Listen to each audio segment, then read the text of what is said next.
Saudara kita yang terbaring di rumah sakit hari ini, sayup-sayup suara azan dari masjid rumah sakit masuk ke telinganya. Dia menonton di televisi acara live salat Jumat, tapi saat itu dia hanya mampu terbujur kaku. Ruhnya masih ada dalam jasad. Anaknya tidak bisa berada di sampingnya karena security tidak mengizinkan keluarga berada di dalam ruang ICU. Dia duduk di dalam. Suara terdengar, azan bersahutan, hayya 'alas salah, mari salat, hayya 'alal falah, mari menuju kemenangan. Dia hanya bisa meneteskan air mata. Kenapa? Kalau dulu dia waktu sehat sempat beribadah, penyesalannya tidak terlalu banyak. Tapi kalau di saat sehat walafiat tak sempat untuk menempelkan kening ke lantai, tak sempat melangkahkan kaki ke rumah Allah, tak sempat mendengarkan khutbah, maka tak ada duka di atas duka. Air mata yang meleleh tak dapat mengembalikan masa lalu. Lan tarji'al ayyamul lati madat, yang lalu tak dapat diulang kembali. Air mata darah menangis, yang sakit tak akan sembuh, yang mati tak akan hidup. Penyesalan selalu datang di akhir perbuatan. Belum pernah orang menyesal sebelum perbuatan berlalu. Selalu penyesalan di akhir. Di saat itu penyesalan tak lagi bermakna. Apa kata mereka ketika melihat azab Allah? Rabbana, hai Tuhan kami, ya Rabb kami, absarna, mata kami sudah melihat azab, wa sami'na, telinga kami sudah mendengar suara tangisan, teriakan, pekikan di dalam neraka.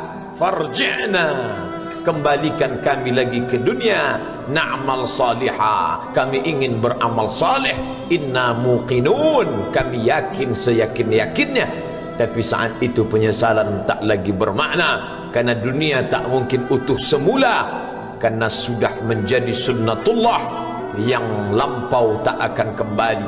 Idza sama'un fatarat, langit terbelah, wa idzal kawakibun tasarat, planet-planet bertabrakan, wa idzal biharu fujirat, lautan diledakkan, diletupkan, wa idzal quburu bu'asirat, semua yang dikubur dibangkitkan.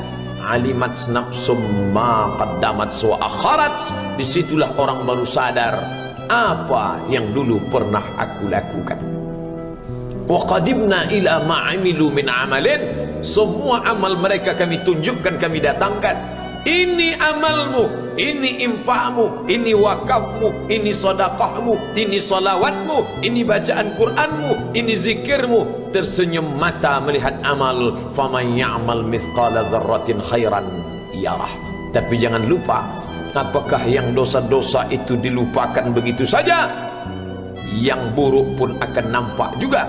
Faman ya'mal mithqala dzarratin syarran, sebesar ujung rambut, sebesar telapak kaki semut yang hitam, di atas batu yang hitam, di tengah malam yang kelam, di dalam samudra yang gelap, akan ditampakkan juga pada hari itu. Yauma tublas sarair, segala rahasia ditunjukkan, dan mata akan melihat dengan penglihatan yang nyata.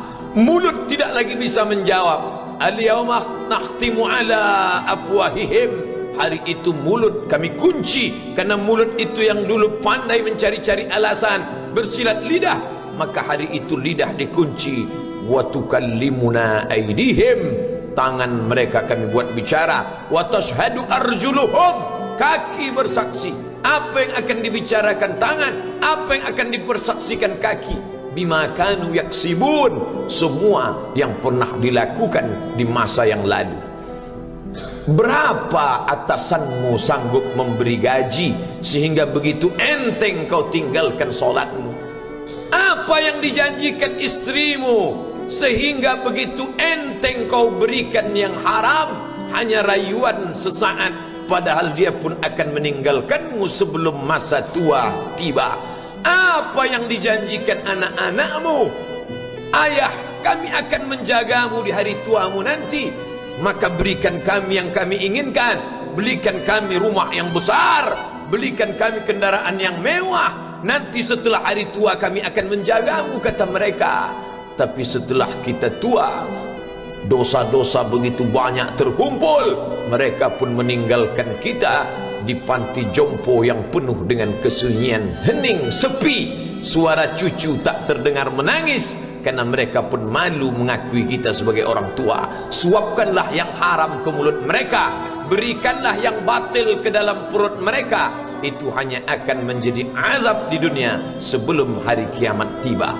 Ish ma syi'ta, hiduplah sesuka hatimu. Ish ma syi'ta, apa yang mau kau makan, makanlah. Apa yang akan kau bekerjakan, kerjakanlah. Fa innaka mayyit, tapi ingat, kau akan menjadi mayat, kau akan mati. Semua akan diminta pertanggungjawaban di hadapan Allah Subhanahu wa ta'ala. Hari ini orang boleh tertawa, hari ini orang boleh merasa dunia dia yang punya, tapi sampai masanya yang hijau akan berubah menguning, yang kuning akan mati, yang mati akan menjadi debu, yang debu ditiup angin hampa tak bermakna. Lalu apa yang akan dibawa menghadap Allah Subhanahu wa ta'ala? Amal saleh. Kalau pernahlah mulut itu membaca sepotong dua potong ayat sebelum berangkat bekerja, kalau sempatlah masuk ke kamar mandi mengambil air wudhu, solat sunat duha sebelum berangkat bekerja, kalau sempatlah ketika duduk dalam suasana santai membuka iPad lalu dibuka Quran digital sambil melihat beberapa ayat merenungkan maknanya, mengingat mati, kalau sempatlah mulut mengucapkan subhanallah wa bihamdihi subhanallahil azim, kalau sempatlah anak istri dibawa ke masjid iktikaf mendengarkan pengajian, kalau sempatlah beberapa persen dari pendapatan itu dilimpahkan ke rumah anak yatim panti jompo masjid, kalau sempatlah beberapa meter tanah dibeli untuk pembebasan mendirikan rumah Allah, kalau sempat memberikan beberapa karpet untuk rumah yang selalu ditinggalkan, kalau sempatlah membelikan beberapa kilo beras untuk yatim piatu dan panti jompo, itu yang akan menolong di hadapan Allah. Adapun rumah besar dengan beberapa semen, dengan beberapa busi yang banyak, semua akan menjadi tinggal kenangan. Mereka akan menjual, membagi-baginya.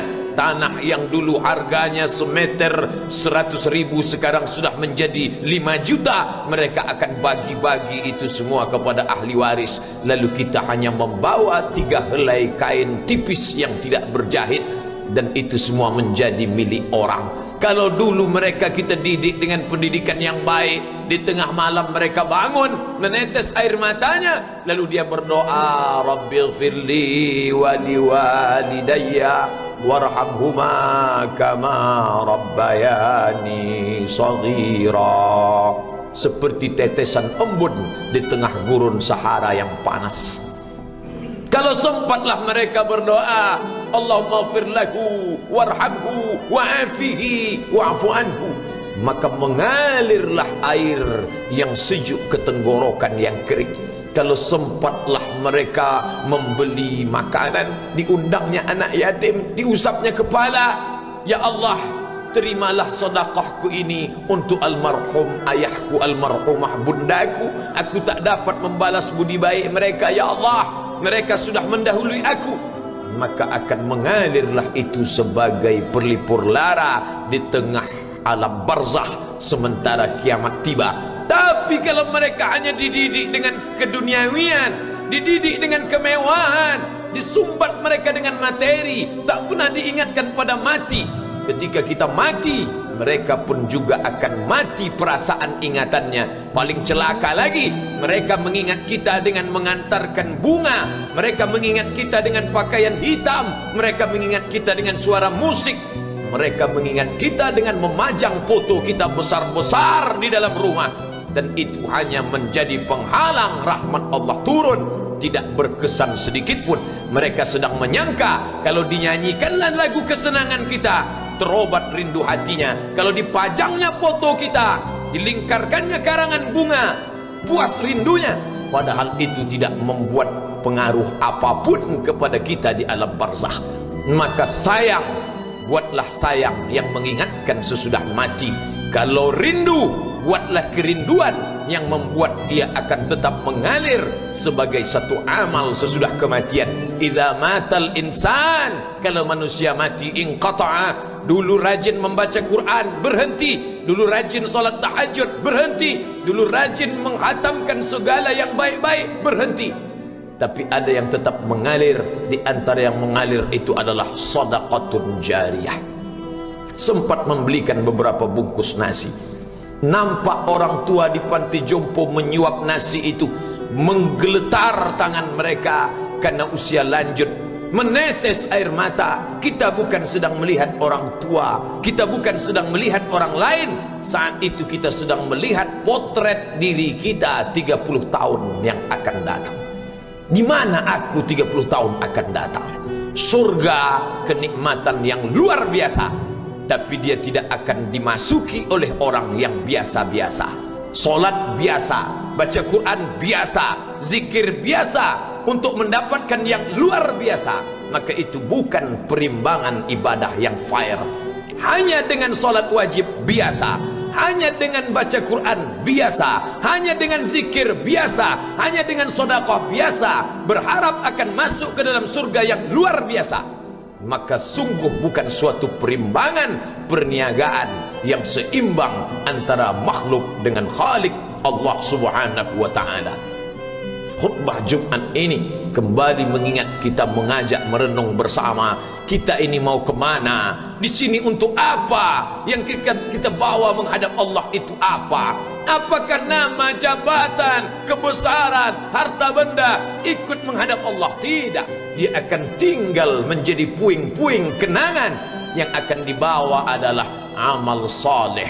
Makanya kita selalu berdoa selesai wudu, Allahumma ja'alni minat tawabin waj'alni minal mutatahhirin, ditutup dengan waj'alni min ibadikas salihin, karena orang yang soleh lah yang selamat dari kerugian, yang lain rugi. Innal insan, semua manusia lafi khusrin, rugi. Yang kaya rugi, yang punya kuasa rugi, yang ganteng rugi, yang punya anak rugi, yang punya istri rugi. Tapi ada yang beruntung, illallazina amanu, kecuali yang beriman, wa amilus salihati, dan beramal saleh. Itulah orang yang beruntung, karena dia akan hidup dalam kehidupan yang kekal abadi, membawa iman dan amal salehnya. Kalau sampai hari ini masih bersemayam di dalam diri kita, mari kita jaga. Dan kita berharap kepada Allah husnuzan, Allah menutup usia kita ini dengan husnul khatimah. Ketika itulah malaikat datang memanggil, menyambut, ya ayyatuhan nafsul mutmainnah, wahai jiwa yang tenang, irji'i ila rabbiki, kembalilah engkau kepada Tuhan Rabbmu, radiyatan mardiyah, engkau ridha kepada Allah, Allah pun ridha menerima engkau sebagai hambanya. Fadkhuli fi ibadi, masuklah engkau ke dalam golongan hambaku. Wadkhuli jannati, masuklah engkau ke dalam surgaku. Saat itu ruh keluar dari badan seperti tetesan air di hujung daun yang lembut menetes.